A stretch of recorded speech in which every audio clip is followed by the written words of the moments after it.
What are the first words you should say in a speech? And what are the last words you should say in a speech?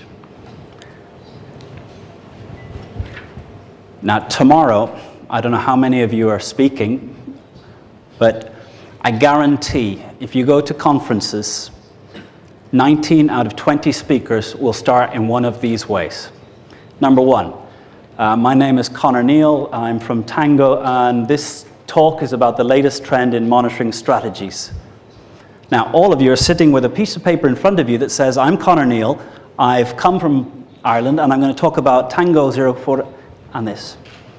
So, by repeating what you already know, I'm giving a signal that it's a time to get your BlackBerry out.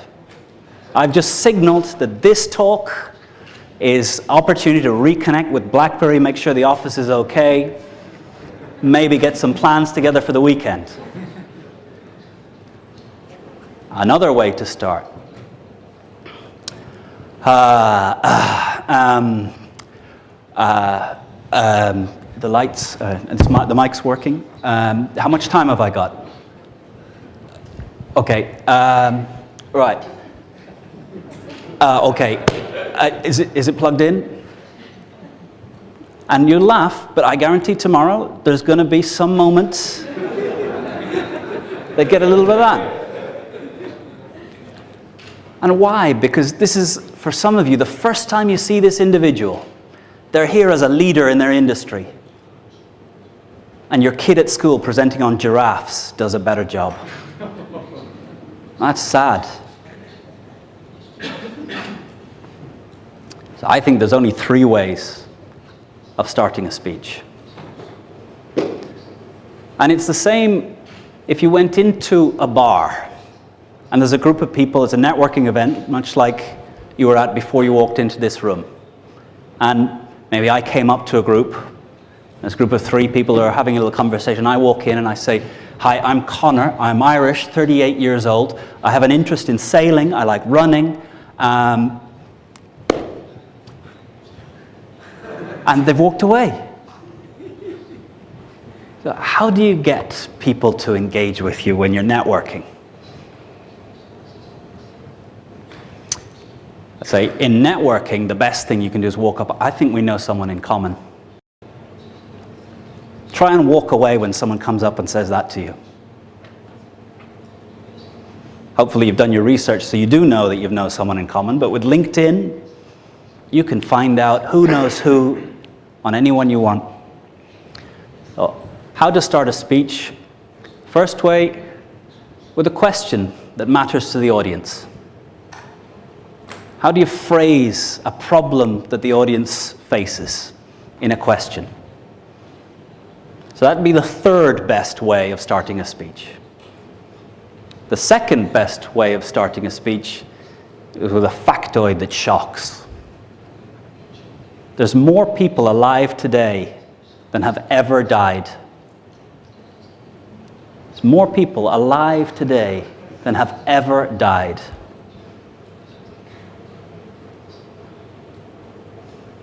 So there's a lot of speeches that can follow on from there. Every 2 minutes, the energy reaching the Earth from the sun is equivalent to the whole annual usage of humanity. All the energy, all the cars, everything moving, all the lighting, all the air conditioning of the world in 1 year is equivalent to 2 minutes of sun. Does that change how you think about energy? So, what's a fact that shocks the audience into rethinking?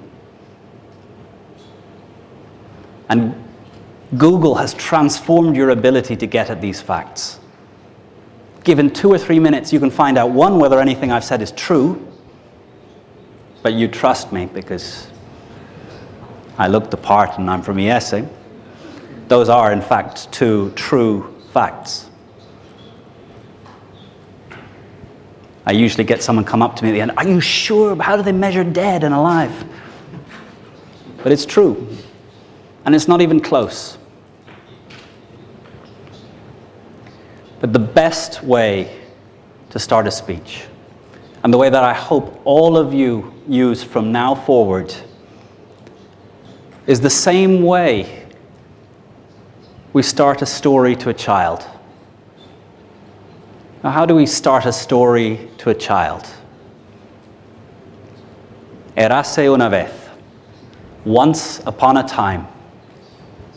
And what happens when you say once upon a time? I can tell you what happens when I say once upon a time. My daughter leans forward, gets ready to hear, engages. And we were all trained as kids to know when a story's coming.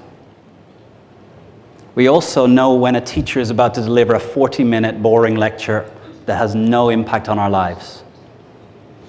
But in business, you don't hear Jack Welch saying once upon a time. Steve Jobs doesn't start his speeches once upon a time. So there's a grown-up way of saying once upon a time. And if you listen to the conversations that are interesting around you at a dinner table, in a networking event, if you listen to the people that are gathering, the group of 8 that are listening to them, the way they're talking is different. The way they start is different.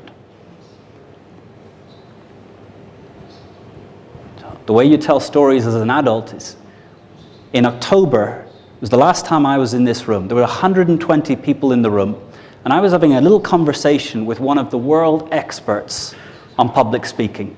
And he said something to me. He said something to me that's had me thinking ever since. He said something to me that changed what I think about what's important in speaking. So now I can pause for about 30 seconds, 2-3 minutes, and you want to know what he said. So, in speaking in sales, we assume self-interest. So if you can tell a story from your own life that connects you to why this topic is important to you, why you first joined the company, when you first saw someone benefit, and you saw how their life was changed. And I think here, exploring what quality of life means for you. In your business, how do you affect quality of life for a customer? Because that's where the stories that will start to connect you to the audience will come from. Because stories are about people. They're not about objects, they're not about things. It's about the people behind the things. If you want to tell a good story about Tango, don't talk about the software. Talk about the people who built the software, what they do, how they are, what's important to them, what they sacrifice. And in your own life, what does quality of life mean? What sacrifices have you made to achieve something that was more important? And if you can tell stories and the audience connect with those stories, then they want to hear what you have to say. And all the reasons and all the benefits, they're all written in the document and in the PowerPoint. But they need to trust you. And they need to care about you as a person to engage with you and then decide that they will act.